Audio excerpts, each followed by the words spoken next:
Mr. Silent Channel. Please don't skip the ads. Kabanata 1211 Hot Spring Bath. Tumakbo si Jingzi upang hanapin ang mga babaeng disipulong iyon, habang si Luli, Peyangxi at Sumochen ay talagang nagpapalit ng damit. Bagaman ang pagsasanay kay Jingzi ay isang seryosong bagay, ang lugar ng pagsasanay ay nasa isang mainit na tagsibol pagkatapos ng lahat.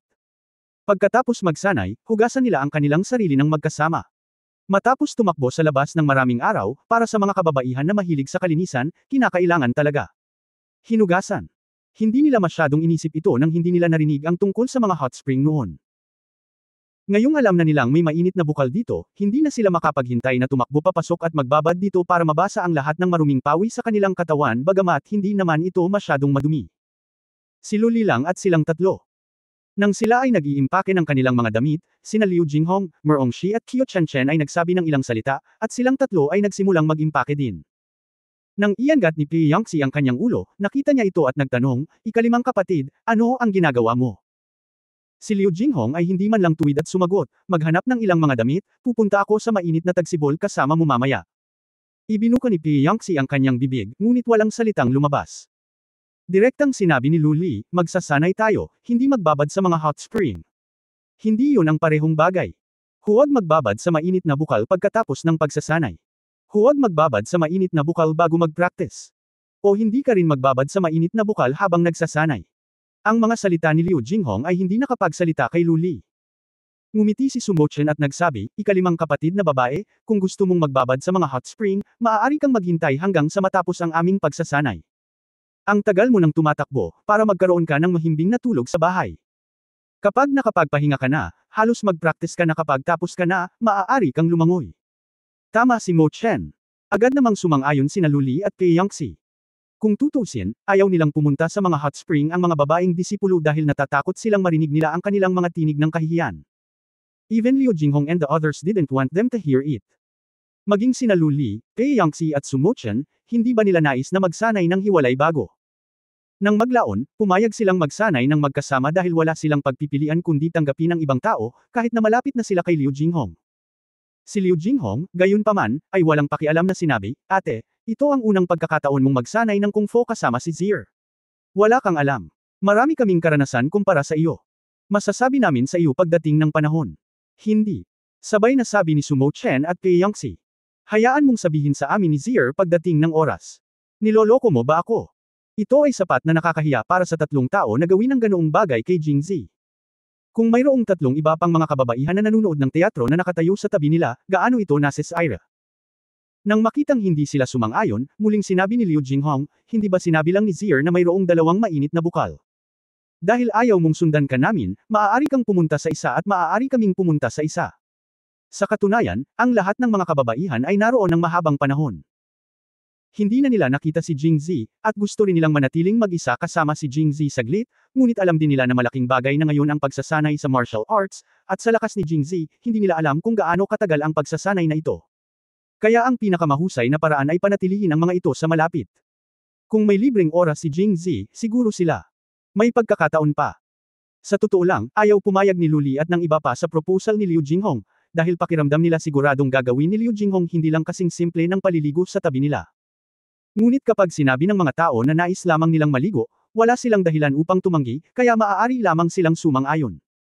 Nang bumalik si Jingzi, isang grupo ng 7 tao ang sumugod patungo sa likod ng bundok ng Waxian Pavilion. Ang bundok sa likod ng Waxian Pavilion ay sumailalim sa mga pagbabago sa pag-ilog ng lupa mula noong huling oras na dumating si Jingzi.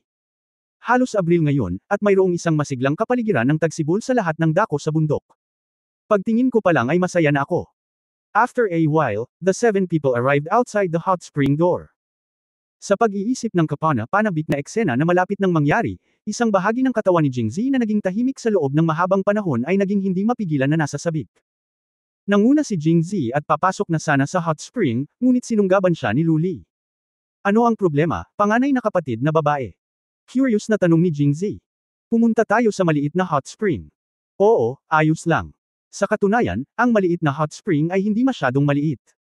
Hindi bababa sa 10 tao ang maaaring pumasok at tila hindi ito masikip. Bukod, ang mainit na spring bathing ay hindi lumalangoy, kaya hindi mahalaga ang laki. Dumating si Z sa mainit na tagsibol ngayon, ngunit ayaw niyang maligo. Matapos si Jingzi, dumiretso siya sa patio kung saan matatagpuan ang maliit na mainit na tagsibol. Gayunpaman, pagkatapos ng pagpasok, hindi niya nakita si Luli at ang iba pa nang siya ay lumingon. Sa halip, narinig niya ang tunog ng maraming kababaihan na nagtatalo. Nagmamadali siyang lumabas upang magtanong at nalaman kung ano ang pinagtutuunan nila. Ito ay naging isang kasunduan si Liu Jinghong kay Luli bago lumapit at magbabad sa mainit na tagsibol lamang. Unexpectedly, Liu Jinghong changed his mind after coming over and immediately followed Jingzi into the small hot spring.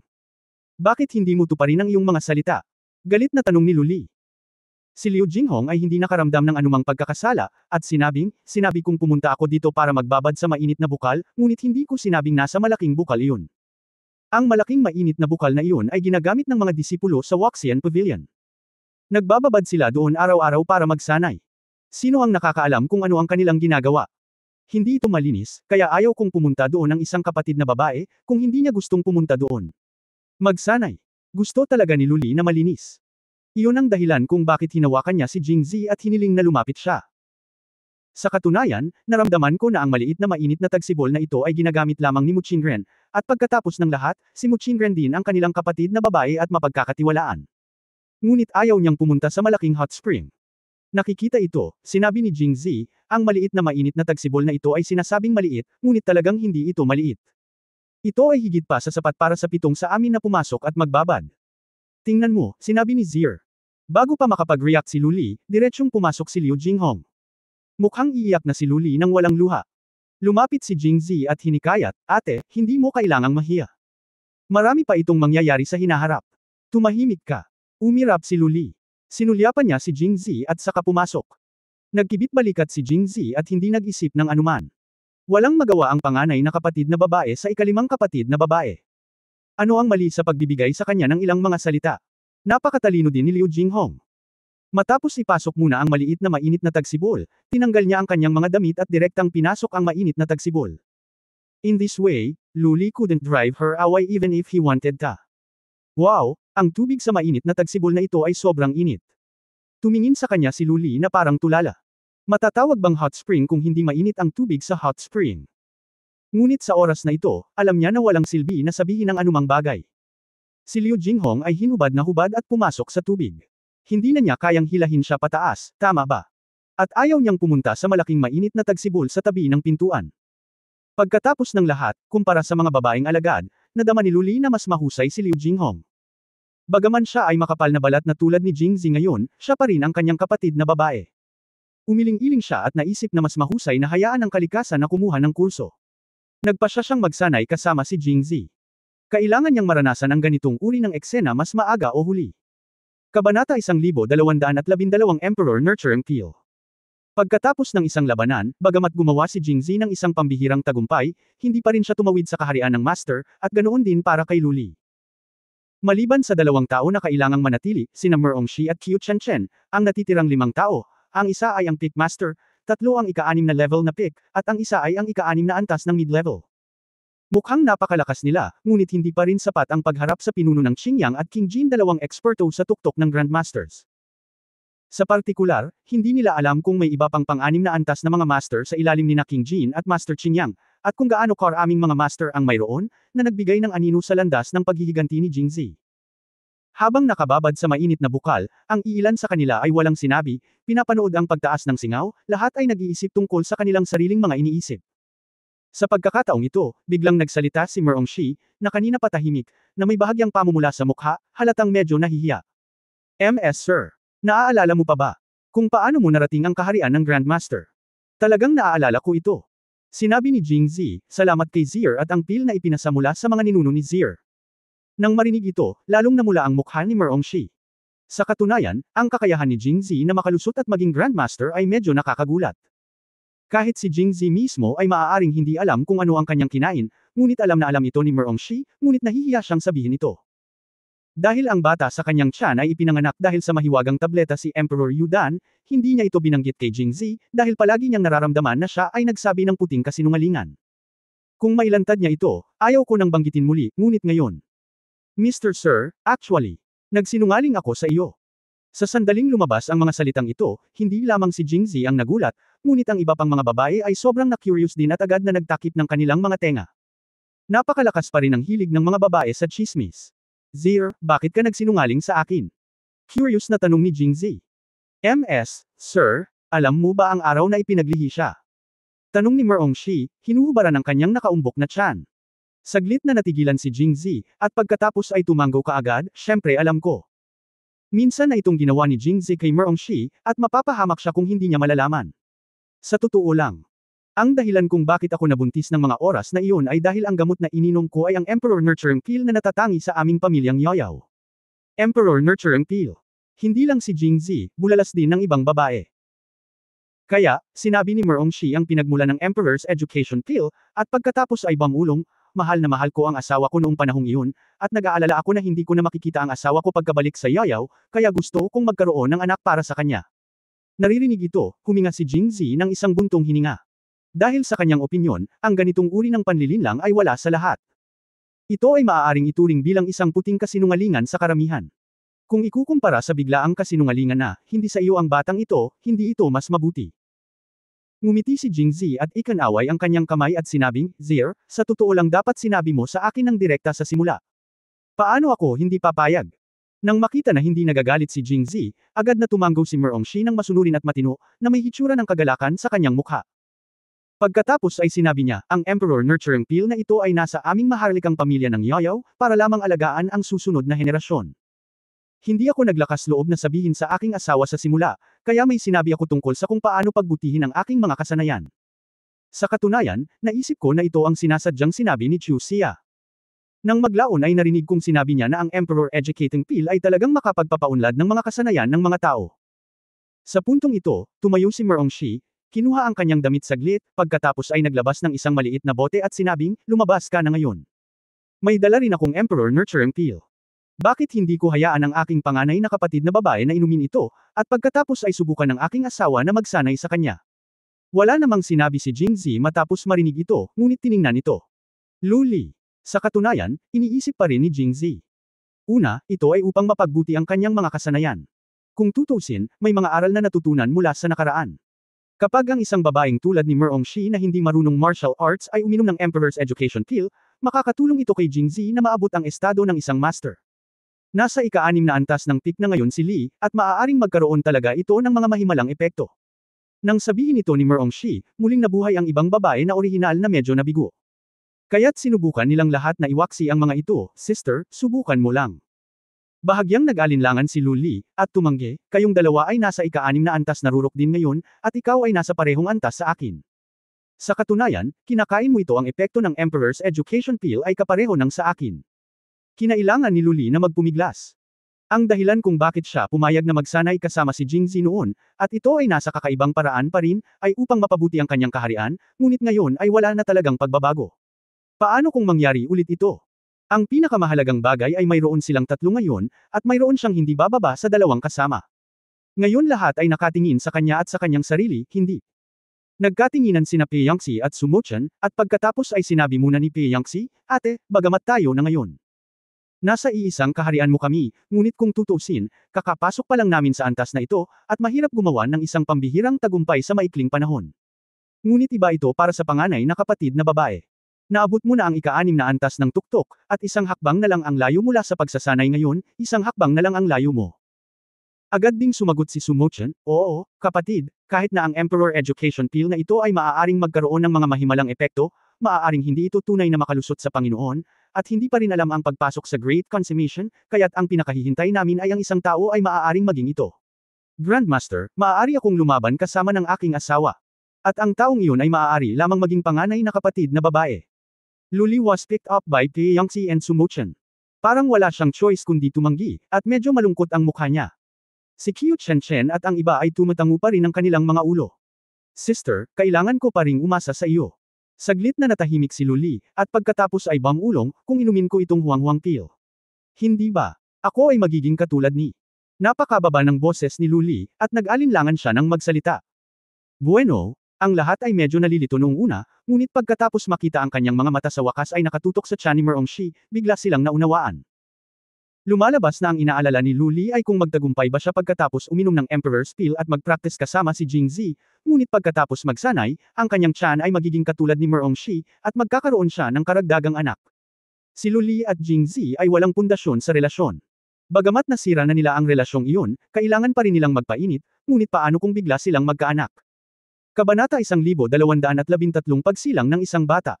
Noong una, hindi alam ng mga babae kung ano ang ikinababahala ni Luli. Nang maglaon, nang marinig nila siyang magsalita, naunawaan nila ang mga alalahanin ni Luli. Ang ibang mga babae ay medyo natulala, ngunit naiintindihan nila ito ng husto. Sa oras na ito, unang nagtanong si Sumochen, "Ate, ano ang kinakatakutan mo? Natatakot ka bang manganak ng isang bata, o natatakot kang manganak ng isang bata para sa kanya?" "Ako." Ibinuka ni Luli ang kanyang bibig ngunit hindi siya nagkaimik. Ngumiti si Sumochen at sinabing, "Takot manganak. Sa tingin ko sa lakas ng loob ng panganay na kapatid na babae, hindi siya matatakot. Saka ang kinakatakutan niya lang ay takot siyang manganak ng anak para sa asawa ko, di ba?" Pagkatapos ay kumurap siya at binago ang paksa, "Bakit, galit na galit ba ang panganay na kapatid sa aking asawa?" Tumingin si Luli kay Sumochen, na nakangiti ngunit hindi ngumingiti, at hindi alam kung ano ang sasabihin, hindi ba ito malinaw na naghuhukay ng butas para sa kanyang sarili. Galit kay Jingzi. Paano ko masusuklam si Jingzi? Bagamat siya ay napakakapal ng balat masuwayin, at napakaraming babae sa paligid niya, hindi pa siya nagtanong tungkol sa kanya pagkatapos ng mahabang panahon na malayo sa kanya, at ni minsan ay hindi pa siya nakapagsalita ng kahit isang malambot na salita sa kanya. Ngunit siya ay kapatid niya kung tutuusin, kahit anong gawin mo, magiging maganda ang pakiramdam mo sa sarili mong mga mata. Ngunit, ngayong hindi na niya ito kinasusuklaman, tiyak na tatanungin siya ni Sumochen, bakit natatakot pa rin siyang magsilang ng anak para sa kanya. Paulit-ulit na nag-alinlangan si Luli, ngunit sa wakas ay itinaas niya ang kanyang ulo at sinabing may seryosong mukha, "Si Zier ay ang aking nakababatang kapatid. Ngayong wala na ang aking mga magulang, kailangan ko siyang alagaang mabuti para sa aking mga magulang. Huli na para mahalin siya, kaya paano ko siya kapuputin?" Oo nga, masayang ngumiti si Sumochen pagkatapos marinig ito, at pagkatapos ay nagsabi, "Dahil ang panganay na kapatid na babae ay hindi napupuot sa aking asawa, bakit hindi ka manggahas na magsilang ng isang bata para sa kanya?" Hindi nagkaimik si Luli at umiling, "Hindi ako natatakot na manganak ng isang bata para kay Zier. Kaya lang, hindi mo ba iniisip na masyadong mabilis ang mga pangyayari sa pagitan namin ni Zier? Ilang araw pa lang tayong nagkita at..." Tiningnan ni Luli ang malakas na dibdib ni Jingzi na nakalantad sa hangin, at pagkatapos ay naisip na siya ay hubad din ngayon. At mabilis na lumiit sa mainit na tubig ng bukal. Anong nangyari pagkatapos ng ilang araw? Si Liu Jinghong ang pumalit at sinabing, "Nang muli kaming nagkita sa paanan ng Mang Mountain, nagustuhan ko si Zier sa unang pagkakataon na nakita ko siya. Ano ang ibig sabihin nito? May mga tao, ikaw at siya hindi mahalaga kung 1 taon, 5 taon, o 10 o 8 taon na ang iyong pakikipag-ugnayan sa kanya, ngunit sa ilang mga tao, kahit na hindi mo pa siya nakikita sa puso mo ng higit sa 10 taon, ikaw pa rin." Kahit na sinabi niya ito kay Luli, ang mga salitang ito ay mas katulad ng matapang na pag-amin ni Liu Jinghong kay Jingzi. Nang makitang medyo nanginginig si Luli, tumayo din si Peyangxi at hamampas habang mainit ang plancha, "Tama ang ikalimang kapatid, may mga taong nakatakdang magsama. Naiintindihan ko ang ugali ng panganay na kapatid na babae, pati na ang pakikipag-ugnayan sa ibang mga lalaki sa mga karaniwang araw. Kahit na sabihin mo pa ang ilang mga salita, ito ay pinaka-imposible, ngunit nakikita ng lahat kung gaano ang pinakamatanda. Ang pinakamatanda ay nakikita ng kapatid na babae kung gaano kahirap ang pakikitungo. Talagang gusto si Zier." Pagkatapos, lumapit si Peyangxi, hinawakan ang braso ni Luli at sinabing, "Ate, sinasabi mo bang gusto mo si Zier, o talagang galit ka kay Zier?" Hindi sinagot ni Luli ang naunang pangungusap, ngunit direktang sinabi, "Paano ko masusuklam si Zier?" Marahil ay naramdaman niya iyon, ang pangungusap na ito ay tila masyadong tahasang, kaya namula siya at idinagdag, "Si Zier ay ang aming nakababatang kapatid. Bakit ko kapuputan ang aking nakababatang kapatid? Hindi ba sinabi ko lang iyon?" Pagkasabi ko nun, nakahinga ako ng maluwag. Tumango. At lumapit din si Liu Jinghong, hinawakan ang kabilang braso ni Luli at sinabing, "Kung hindi mo ito kinasusuklaman, gusto mo ito." Ito ang huling salita, at sa pagkakataong ito, si Luli ay bihira na. Nagpatuloy si Liu Jinghong, "Dahil gusto din ng panganay na kapatid si Zier, bakit sa tingin mo ay napakabilis pa rin ito? Gaano ba kabilis ang bilis ko? 9 love ako kay Zier noong una ko siyang nakilala. Posible bang gawin ito ng panganay na kapatid sa hinaharap?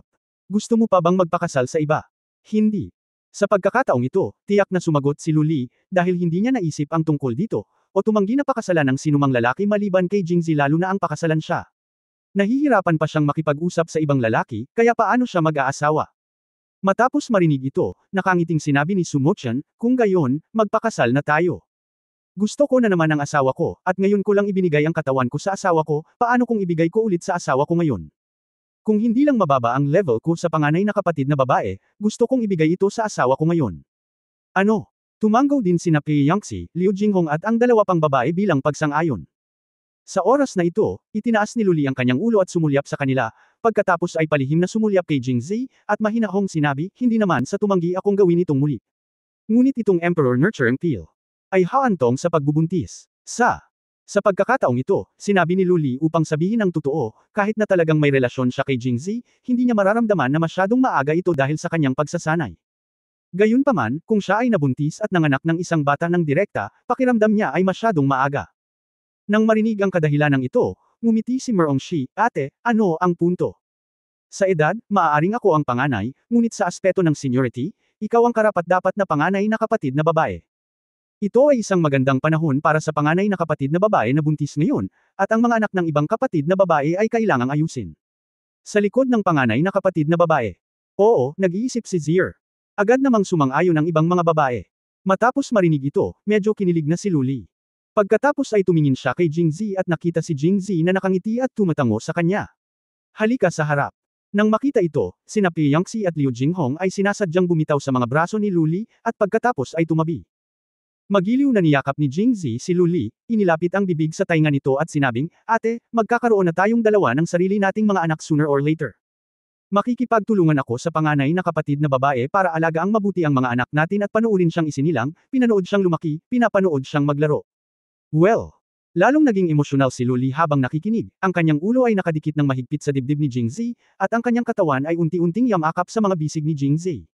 Hees! Hindi nagsalita si Jingzi, bumantong hininga lang. Sa oras na ito, itinaas ni Luli ang kanyang ulo at tumingin kay Jingzi, ang kanyang mga mata ay puno ng lamang at pagmamahal, Zier, gusto kong bigyan ka ng anak. Oo. Sumang-ayon si Jingzi nang walang sinabi pa. Nang makita ito, mabilis na kinuha ni Merong Shi ang Emperor Nurturing Peel na naglalaman lamang ng isang tableta mula sa kanyang mga braso, at pagkatapos ay lumakad para ibigay ito kay Luli. Pagkatapos kumain ni Luli saglit, nagtanong siya, Zier. Mapait na ngumiti si Jingzi at sinabing, ate. Nanlaki ang mga mata ni Luli matapos itong marinig. Kabanata 1214 na dobleng tagumpay. Tubig ang pinagmumula ng buhay. Wala namang masama doon. Alam ni Jingzi na sa mga susunod na henerasyon, maraming buntis na babae ang magsisikap na manganak sa tubig na makakapag-alis ng maraming sakit. Sinubukan din niya at ng magkapatid na Muching at Wang Yingqiu ang pag-aalay ng pag-ibig sa mga hot spring, at maganda ang pakiramdam nila. Sa pagkakataong ito din, hindi sinasadyang nadikit si Luli sa kanyang katawan, at bago niya ito namalayan, ang kanilang mga katawan ay malapit ng magkadikit sa negatibong distansya. Ang sumunod ay isang hindi pa naganap na labanan. Kasama sa mga manunood sina Su Mochen, Pei Yangxi, Liu Jinghong, Merong Shi at Qiu Chenchen. Makalipas ang kalahating oras, kalmado ang mga ulap at mahina ang hangin. Si Luli ay nakahiga sa mga bisig ni Jingzi, humihinga ng malalim, na may mapang-akit na pamumula sa kanyang mukha, at manipis na pawi sa kanyang noo, na partikular na kaakit-akit. Tulad ni Jingzi, nakapikit siya, habang nasa hot spring si Jingzi. Ang kanilang mga katawan ay lumulutang sa mainit na tubig ng bukal, ang lahat ay tila natural. Hindi na nagsalita ang ibang babae para istorbohin sila. Pagkaraan ng hindi kilalang tagal, parehong binuksan nina Luli at Jingzi ang kanilang mga mata. Sa pagkakataong ito ay hindi na nahihiya si Luli at tumingin kay Jingzi ng may maningning na mga mata. Tumingin din si Jingzi sa kanya, tapos nagkatinginan silang dalawa at ngumiti. Nang makita ng ibang mga babae na iminulat nila ang kanilang mga mata, hindi nila napigilan. Paano ito? Naiinip na tanong ni Su Mochen. Well, it feels very good. Nag-isip sandali si Luli at mahinang nagsalita. Natigilan si Su Mochen, at ang ibang mga babae ay hindi maiwasang mapangiti, dahil alam nila na ang itinatanong ni Su Mochen ay halatang hindi tungkol sa nararamdaman ni Luli. Because there is no need to ask. Sino sa 5 taong naruroon ang hindi babae? Bakit hindi mo maintindihan ang sex? Nakikinig pa lang sa nakakapukaw ng kaluluwang sigaw ng ecstasy ni Luli, alam na nila kung gaano kaganhawa si Luli. Sa isang tiyak na sandali, lahat sila ay gustong sumali sa pangkat ng labanan. At ang sinabi ni Luli ngayon ay tila medyo Versailles. Ate, ang itatanong ko lang, kumusta ang kalagayan mo ngayon? Nakagawa ka na ba ng mga tagumpay? Gumagana ba itong Emperor Nurturing Peel? Oo, gumagana ba ito? Pagkatapos magtanong ni Su Mochen, mabilis na pumayag si Merong Shi, dahil ibinigay niya ang Imperial Emperor Peel, kaya lalo siyang nag-aalala tungkol dito. Saglit na nag-isip si Luli, sumulyap kay Jingzi, at sinabing, nakagawa ako ng tagumpay. Para kay Zier, hindi ko alam. Ang kaharian ni Jingzi ay mas mataas kaysa kay Lu Li, kaya normal para sa kanya ang hindi malinaw. Gayunpaman, matapos marinig ang pambihirang tagumpay ni Lu Li, ang iba pang mga babae ay natuwa rin. Talagang nakamit ng panganay na kapatid na babae ang isang tagumpay. Kung gayon ang panganay na kapatid na babae ay isa ring Grandmaster. Mayroon na tayong 2 Grandmaster. Dagdag pa sa 2 6th level pick, bakit tayo matatakot kay King Jin at sa iba pa? Excited na sabi ng mga babae. Kahit na ang pinuno ng Qingyang at King Jin ay 2 pickmasters, si Jingzi ay isang pickmaster, kasama ang Grandmaster ni Lu Li, at sila ay nasa ika-6 na antas, tiyak na makakalaban nila. Sa oras na ito, ngumiti si Jingzi at nagsabi, hindi lang ang panganay na kapatid na babae ang nakagawa ng tagumpay. Sandaling natigilan ang mga babae, at pagkatapos ay nabigla. Ang aking asawa ay nakamit din ang isang pambihirang tagumpay. Kung gayon si Zier ay naabot na ang dakilang katuparan.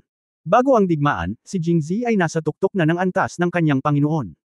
Kung muli siyang susubok, ano pa ang mayroon siya bukod sa dakilang katuparan? Ngumiti si Jingzi at tumango. Sa nakalipas na kalahating taon o higit pa, ang estado ni Jingzi ay parang roller coaster ride. Nagsimula siya sa hindi niya alam ang anumang martial arts, at pagkatapos ay dumaan sa iba't ibang pakikipagsapalaran upang maabot kung nasaan siya ngayon. At sa tuwing masisira siya, napakalinaw ng pakiramdam niya. Lalo na nang siya ay pumunta mula sa ika-6 na antas hanggang sa master level, naramdaman niya na ang lahat ng enerhiya sa kanyang katawan ay malayang dumadaloy sa kanyang katawan, at ang kanyang katawan ay tila pumasok sa ibang antas.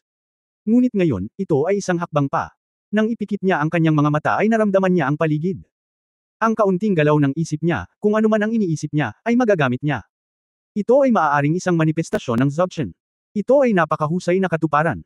Medyo hindi kapanipaniwala ang pakiramdam ng mga babae, ngunit puno ng pananabik at pagmamalaki ang kanilang mga salita. Sa oras na ito, nakangiting sinabi ni Jingzi, kung hindi ka naniniwala, maaari mong subukang salakayin ako gamit ang iyong Zinki. Sa 6 na babaeng naruroon, maliban kay Merongshi na hindi marunong martial arts, ang ibang mga babae ay nasa gitnang antas ng ika-6 na antas, at mayroon na silang kakayahan na ilabas ang kanilang tunay na enerhiya, kaya hiniling ni Jingzi na umatake sila. Pagkatapos ng talakayan, sinimulan nilang i-externalize ang kanilang tunay na enerhiya, at pagkatapos itong panlabas na tunay na enerhiya ay nagsimulang magtipon patungo kay Jingzi. Hindi mahalaga kung kailan si Jingzi ay nasa tuktok ng ika-6 na antas o isang master, ang paraan upang harapin ang mga panlabas na pag-atake ay walang iba kundi isang tunay na hadlang sa enerhiya. Sa katunayan, hindi lang siya, maging ang orihinal na Tungtian Twin Monsters, at ang kasalukuyang Haring Jin at ang pinuno ng Qingyang ay ganito lahat. Tila ito ang karaniwang pagsasaayos ng mga nangungunang mandirigma. Pagkatapos ng lahat, mas mataas ang kaharian, mas malakas ang hadlang na nabuo ng tunay na enerhiya. Mas solid si Neng, pati si Jingzi. Sa gitna at pinakamataas na antas ng ika-6 na antas, ang Zinki Barrier na nabuo ng Zinki ay nasa hugis ng isang bilog na pader. Ang saklaw na maaaring labanan ng mga pag-atake ay karaniwang ang lugar sa harap ng katawan. Matapos maabot ang master level, ang Zinki ay maaaring mabago sa isang hemisphere. Ang hugis na nakakagalit na hadlang ay hindi lamang pinuprotektahan ang taong nasa harap niya, ngunit pinuprotektahan din siya mula sa iba pang mga direksyon. Siyempre, bilang karagdagan sa pagtatanggol, ang mga panlabas na hadlang na chi na ito ay maaari ding gawing chi sword para sa pag-atake. Ngayon si Pei Yangxi at ang iba pa ay nag-externalize ng chi swords, ngunit si Jingzi ay nakatayo roon ng walang anumang reaksyon. Medyo nalito si Pei Yangxi. Bagamat naramdaman niyang si Jingzi ay isang master man lang at hindi siya masasaktan, ngunit ang pagtayo lang ng ganoon ay nag-aalala pa rin, kaya nagtanong siya, Zier, bakit hindi mo gamitin ang True Chi Barrier? Itinaas ni Jingzi ang kanyang kamay at ngumiti, pang-apat na kapatid, atakehin mo lang, ipapakita ko sa iyo kung ano si Dzogchen. Ngayong sinabi ni Jingzi, nagkatinginan sina Pei Yangxi, Liu Jinghong at iba pa. At hindi na mananatili. Tingnan mo ang espada. Pagkatapos, sina Pei Yangxi, Liu Jinghong, Qiu Chenchen, Su Mochen, at Lu Li, nakakapasok lang sa Master Realm, lahat ay ginamit ang kanilang tunay na enerhiya upang bumuo ng mga hugis ng espada. Sa 5 babaeng ito, ang pang-6 na antas sa gitnang antas na sina Qiu Chenchen at Liu Jinghong ang pinakamahina, at si Grandmaster Lu Li ang pinakamalakas. Ang mga chi sword na kanilang na-externalize ay iba rin, ngunit ang kanilang mga aura ay parehong malakas, at lahat sila ay tumusok kay Jingzi. Si Jingzi, sa kabilang banda, ay nakatayo pa rin doon na walang pakialam. Tutal lalaki naman niya. Ilang kababaihan, kabilang si Pei Yangxi, ay nag-iisip na hanggat ang kanilang mga espada ay isang katawan pa ang layo kay Jingzi at hindi nagre-react si Jingzi, susuko sila sa pag-atake. Hindi mo kayang saktan ang sarili mong lalaki, tama ba? Gayunpaman, lumalabas na masyado silang nag-iisip. Hindi pinalabas ni Jingzi ang Zinki Barrier, ngunit nakakita sila ng diskarteng mas malakas at nakakatakot kaysa sa Zinki Barrier. Nang sinasaksak ng kanilang mga chi sword si Jingzi at ilang hakbang pa lang sila mula kay Jingzi, natuklasan nila na ang mga chi sword sa kanilang mga kamay ay nagsimulang mag-deform at yumuko mula sa dulo ng espada, at pagkatapos ay dahan-daang lumipat sa direksyon ni Jingzi. Dam Aloy Palayo. Kabanata 12:15, Star Absorbing Technique. Mula sa simula hanggang sa wakas, hindi kumikibo si Jingzi. Sa madaling salita, bagaman hindi gumagalaw ang kanyang katawan, gumagalaw ang kanyang isip, at gumagalaw din ang espasyo sa kanyang katawan. Mula nang matapos ang pangalawang palakpakan para sa pagmamahal kay Lu Li, nalaman ni Jingzi na nagbago ang kanyang katawan. Ang pagbabagong ito ay iba sa lahat ng nakaraang tagumpay, at hindi niya talaga mailarawan ang partikular na pakiramdam ng pagbabagong ito. Kung talagang kailangan niyang ilarawan ito, pakiramdam niya ay naging transparent siya. Ano ang transparency? Siya ang nakatuklas ng kaunting pagbabago sa labas ng mundo. Nasa likod sila ngayon ng hot spring, ngunit kung gugustuhin niya, naririnig niya ang boses ng mga babaeng disipulo sa harapan ng bakuran. Ito ay kamangha-manghang. At hindi katulad noong nakaraang panahon na kailangan niyang i-externalize ang kanyang tunay na enerhiya o pakilusan ang kanyang panloob na enerhiya upang ilipat ang kanyang mga kasanayan, ngayon ay maaari niyang baguhin ang nakapaligid na aura at gabayan ang daloy ng enerhiya hanggat ginagalaw niya ang kanyang isip. Nang ang mga chi sword ni Pei Yangtze at ng iba pa ay papalapit na sa kanya, na may iniisip sa kanyang isipan, isang hindi nakikitang black hole ang tila lumitaw sa harap ng kanyang katawan, sinisipsip ang lahat ng chi sword na nabago mula sa tunay na enerhiya. Ang mga pagbabagong ito ay hindi nakikita ng mata, ngunit ramdam ni Jingzi ang mga ito ng napakalinaw, na parang nakikita niya ang mga ito. Matapos niyang sipsipin ang mga chi sword na ito, naramdaman niyang puno ng enerhiya ang buong katawan niya. Bakit ang Zogshen na ito ay nangangahulugan ng isang katulad ng Dharma ng pag-akit ng mga bituin? Gaano man ang pag-atake ng kalaban, naaabsorb niya ang pag-atake ng hindi nakikita, at pagkatapos na maabsorb ito, magagamit niya ito para sa sarili niyang gamit. Ang dakilang kasakdalan na ito ay talagang perpekto. Si Pei Yangtze at ang iba pa ay natigilan. Ano ang nangyayari? Bakit nawala ang ating mga air sword? Matapos huminto si Pei Yangtze, tumingin siya sa gilid at nalaman niyang hindi lang siya ang walang air sword sa kanyang mga kamay, ngunit ang iba ay mayroon din ito. Mukhang may sinipsip. Tumingin si Sumo Chen kay Jingzi nang may maningning na mga mata at sinabi. Pinisil ni Lu Li ang kanyang baba at nag-isip, so, ganito ba ang estado ng Zogshen? Atake at ipagtanggol sa isang tahimik na lugar. Sa oras na ito, iminulat ni Jingzi ang kanyang mga mata at ngumiti, ngayon, kaya ko na talagang mag-isa pumunta sa Jingzhou upang mag-higanti. Jingzhou, sa silangang pader. Ang prinsipe, upang maging tumpak, ay dapat na si Sulaikan, ang bagong emperador ng Angguo. Nakatitig sa itim na hukbo ng mga sinulid na pilak sa labas ng lungsod, napangiwi siya. At nakatayo sa tabi niya ay walang iba kundi si Prinsipe Xiang, Sulimin, na paulit-ulit na gustong palitan siya. Sa oras na ito, si Emperor An ay namatay, ang prinsipe ay umakyat sa trono, at si Prinsipe Xiang, bilang kanyang tanging maharlikang kapatid, ay pinagkatiwalaan din ng mahalagang responsibilidad. Kung ikukumpara noong nakaraang panahon na si Emperor An ang nasa poder, mas maayos ang relasyon ng dalawa. Hindi ko alam kung ano ang iisipin ni Emperor An, na nasa ilalim ng presyon ng kamatayan, pagkatapos itong makita. Ang usapin ay nagsimula kalahating buwan na ang nakalipas. Nang hilingin ni Emperor An ang prinsipe na kausapin, hindi niya sinasadyang isiniwalat sa prinsipe na si Jingzi ang may elixir at bibigyan siya nito. Sa katunayan, naiintindihan ng mga iniisip ni Emperor An. Pagkatapos ng lahat, ang mabuhay magpakailanman at maupo sa trono sa lahat ng oras ay hindi ang pinapangarap ng bawat monarko. Kaya naman medyo mayabang at mataas ang loob niya, kaya casual niyang sinabi sa usapan, at ang kausap niya ay anak niya, at siya rin ang pinakatapat at tapat na prinsipe, kaya hindi niya ito inisip. Ngunit ang nagsasalita ay walang intensyon, at ang nakikinig ay may intensyon. Bagamat tapat ang prinsipe, ito ay dahil alam niya na ang katapatan ay magwawagi sa kanya ng pabor ng Emperador An at magdadala sa kanya ng mana ng trono.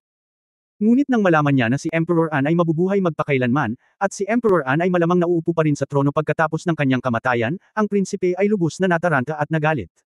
Nang bumalik siya sa East Palace ng gabing iyon, naisip niya ito, nagpaikot-ikot, at tuluyang nawala ng antok. Nang pumunta siya sa korte kinaumagahan, siya ay naging matamlay at hindi makapag-ipon ng anumang lakas.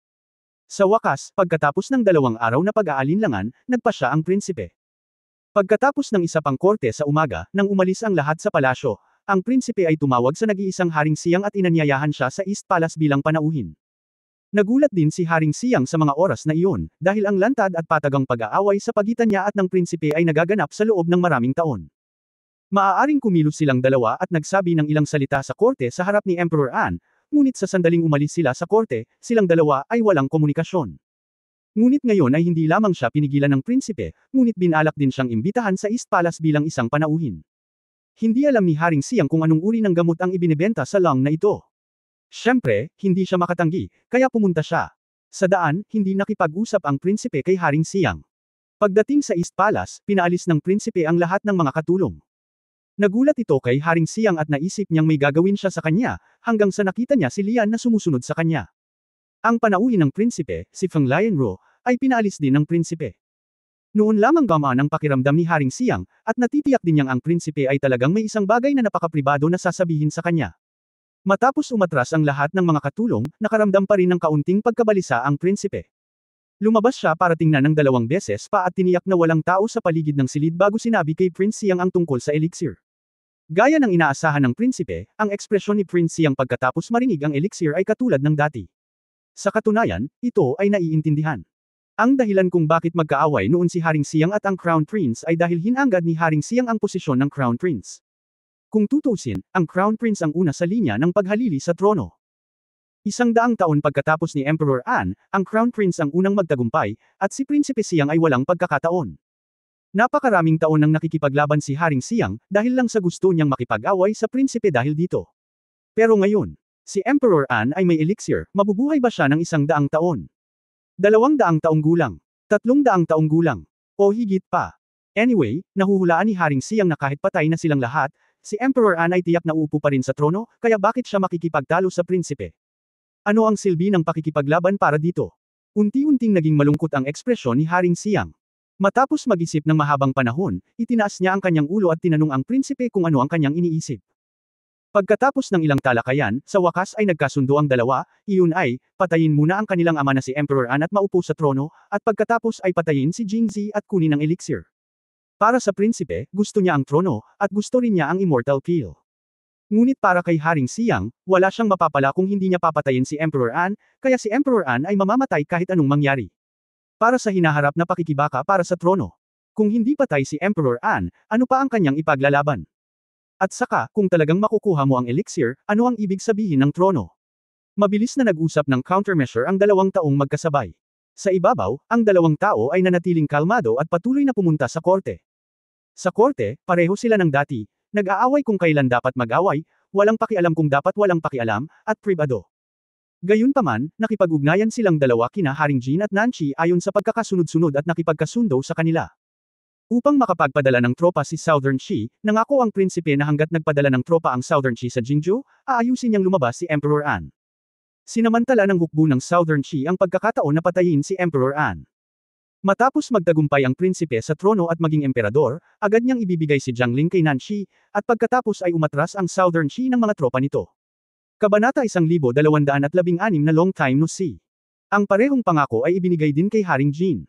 Sa sulat, sinabi ng prinsipe kay Haring Jin ang lahat ng narinig niya kay Emperor An tungkol sa kasunduan nina Jingzi at Kaden. Ito rin ang pangunahing dahilan kung bakit tumalikod si Kaden kay Jingzi. Napag-usapan ng dalawa na ang hari ng Jin at ang mapanghimagsik na Kaden ay mamumuno sa isang hukbo mula sa kanluran ng Jin sa ilalim ng pagkukunwari ng paghihimagsik at sumulong hanggang sa silangan.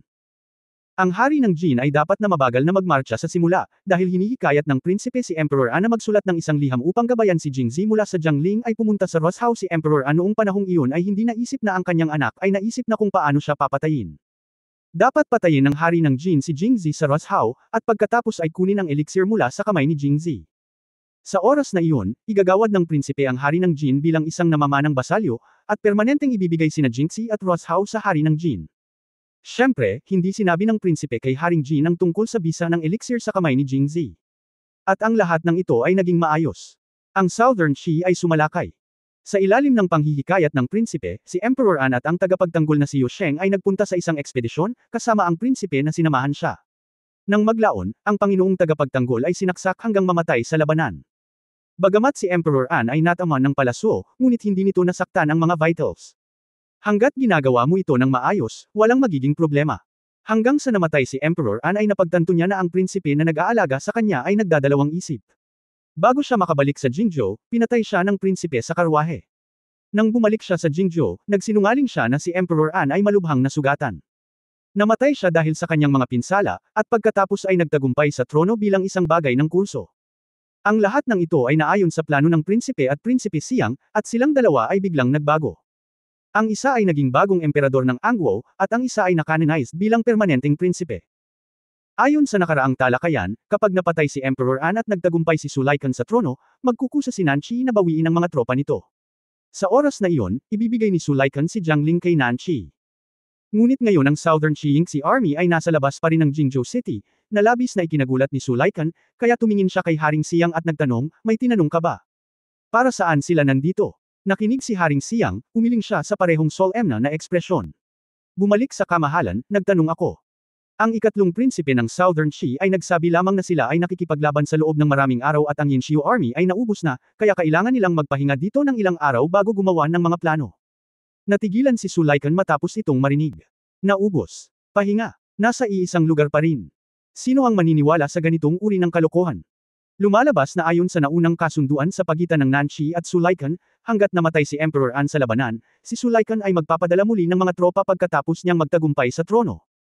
Si Nanchi at ang hukbo ng Angguo ay lalaban ng ilang walang sakit na round bilang simbolo, at pagkatapos ay ibibigay ni Sulaikan si Angguo kay Jiangling sa Southern Qi sa kadahilanan na ang lakas ng pakikipaglaban nito ay mas mababa kaysa sa Southern Qi. Pagkatapos nito, dapat nabawiin ni Nanchi ang mga tropa nito. Ngunit ngayon, ang labanan ay nakipaglaban at ang Jiangling ay nahuli, ngunit ang Southern Qianlu Army ay walang intensyon na umatras at nagtitipon sa labas ng pader ng lungsod ng Jingzhou. Sa kabutihang palad, nagtipon lamang sila sa labas at hindi naglunsad ng pag-atake sa Jingzhou. Kung hindi, si Sulaikan, nakakaakyat lang sa trono, ay talagang hindi sigurado kung kaya niyang hawakan si Jingzhou. Matapos makita ni Prinsipe Siyang Sulimin si Sulaikan na malalim ang iniisip, sumilay ang pagngisi sa kanyang mukha, ngunit ito ay panandalian. Ang lahat ay makasarili at nabubuhay lamang para sa kanilang sarili. Ang dahilan kung bakit nakipagkasundo si Haring Siyang kay Sulaikan ay dahil ayaw niyang maging Haring Siyang sa natitirang bahagi ng kanyang buhay, ngunit talagang ayaw din niyang sumuko kay Sulaikan sa natitirang bahagi ng kanyang buhay. Kaya palihim niyang kinontak si King Jin. Kung tutuusin, maganda ang relasyon niya sa panganay na anak ni Prinsipe Jin na si Su Jinping, kaya nagkaroon din siya ng espesyal na channel para makipag-usap kay King Jin. Sinabi niya kay King Jin ang aktwal na epekto ng elixir, at hiniling kay King Jin na mangako na bibigyan siya ng elixir. Pagdating ni Haring Jin sa Jingzhou, si Haring Siyang ay makikipagtulungan sa kanya sa loob at labas. Pagdating ng oras, papatayin niya si Sulaikan, at susundan ni Haring Siyang si Haring Jin. Mag-isip ng pangmatagalan. Tungkol naman sa Silver Thread Army sa labas ng lungsod, hindi nag-aalala si Haring Siyang, dahil ang emperador ay kay Sulaikan, at siya ang dapat mag-alala. Umaasa siyang aatake ngayon ng Silver Thread Army. Pinakamabuting patayin si Sulaikan. Anyway, malapit na ang hukbo ng Jin King. Paparating na ang mga reinforcements niya, sino pa ba ang kinakatakutan niya? Ang masasabi ko lang, lahat ay may kanya-kanyang agenda. Kamahalan. Habang si Sulaikan at King Siyang ay nakatayo sa pader ng lungsod na nakatingin sa Silver Thread Army sa labas ng lungsod at nag-iisip, ang mga tagapagtanggol sa kanlurang pader ay tumakbo. Anong mali? Tanong ni Sulaikan na may malungkot na ekspresyon. Kamahalan, sa ilalim ng pader ng West City, ang hari ng Jin at ang mga rebelde mula sa kanlurang Xinjiang ay dumating upang patayin siya. Agad na pinuntahan ni Sulaikan si Haring Siyang. Nagkibit-balikat si Haring Siyang, na parabang nagpapahiwatig na hindi niya alam. Sa oras na ito, si Sulaikan ay nakaramdam ng manhid sa buong katawan, at wala nang pakialam sa Silver Thread Army sa labas ng lungsod, mabilis siyang bumaba sa pader ng lungsod, sumakay sa karwahe, at sumugod patungo sa kanlurang pader ng lungsod. Sa daan, naghanda na si Sulaikan para sa pinakamasama. Pinagnanasaan pa rin ni King Jin ang trono. Naramdaman ni Sulaikan na si Haring Jin ay masyadong sakam. Gayunpaman, sa kanyang kasalukuyang lakas, wala siyang magawa kay King Jin. Kung magpapatuloy siya, susugurin ni Haring Jin ang lungsod at papatayin siya. Kung kusang sumuko siya, hindi ito maituturing na pagsuko. Naisip ni Sulaikan sa kanyang isipan, ito ay masasabing isang voluntaryong kompromiso, at pagkatapos ay hayaan ang hari ng Jin na gawin siyang isang prinsipe at pangasiwaan ng isang panig, at pagkatapos ay hilingin sa kanya na bigyan siya ng isang elixir, pagkatapos ay siya ang magkukusa upang sakupin ang Jingzhou. Isuko ang trono. Bagamat nakakalungkot na mawalan ng trono, si Sulaikan ay isang napakakontentong tao pa rin sa huling pagsusuri. Hindi naman masyadong mabigat ang kanyang ambisyon, kaya handa siyang mabuhay magpakailanman at manguna sa isang party. Walang ibang paraan, at kung mayroon siyang ibang pagpipilian, hindi siya magiging ganito. At pakiramdam niya ay tiyak na papayag si King Jin sa kanyang mga kondisyon. Kung tutuusin, mas mabuting makuha ang trono nang hindi gumagamit ng anumang tropa kaysa makuha ang trono sa pamamagitan ng bloodbath sa Jingzhou, at nagkaroon na ng kaguluhan sa lungsod ng Jingzhou. Noong nakaraan, si Emperor An ay nasugatan at namatay, at sa mga sumunod na panahon, ang Yinlu Army ng Southern Qi Dynasty at ang Jingxi Rebel Army ay sumalakay sa lungsod. Hindi nakakagulat na ang mga tao ay hindi natatakot. Sa panahong ito, pinakamahusay na maiwasan ang pagdanak ng dugo. Sa ganitong pag-iisip, nakarating na si Sulaikan sa pader ng kanlurang lungsod. Naglalakad paakyat sa pader ng lungsod at nakatingin sa ibaba, si Sulaikan ay nagbigay ng isang mapait na ngiti. Tingnan lamang ang kadiliman sa ilalim ng pader ng lungsod, at ang momentum nito ay mas malakas pa kaysa sa Silver Thread Army sa ilalim ng East City Wall. Paano lumaban? Prinsipe Jin, ano ka ba? Si Sulaikan ang nagkusa na magsalita, naghahanda na mamagitan. Pamangkin ng emperador, matagal nang hindi nagkikita. Pagkaraan ng napakaraming taon, muling dumating si Haring Jin sa labas ng lungsod ng Jingzhou. Puno siya ng emosyon. Isang hakbang na lang ang layo niya sa pagpasok sa Jingzhou at pag-upo sa trono. Sa pag-iisip nito, natuwa siya. Natatawa. Medyo pangit ang mukha ni Sulaikan. Ang mga salitang, pamangkin ng emperador, ay ganap na naglantad sa mga iniisip ni Haring Jin. Alam mo, ang hari ng Jin ay ang hari pa rin ng Jin, at si Sulaikan ay ang bagong emperador ng Angwo, ngunit ang hari ng Jin ay walang ideya ng isang monarko o isang ministro kapag nakita niya siya, at ganap na hindi siya pinapansin. Bagamat ayaw ni Sulaikan, wala siyang magagawa. Tito, matagal na talaga. Inayos ni Sulaikan ang kanyang mood at nakangiting sinabi. Kabanata 1217 Magbigay daan.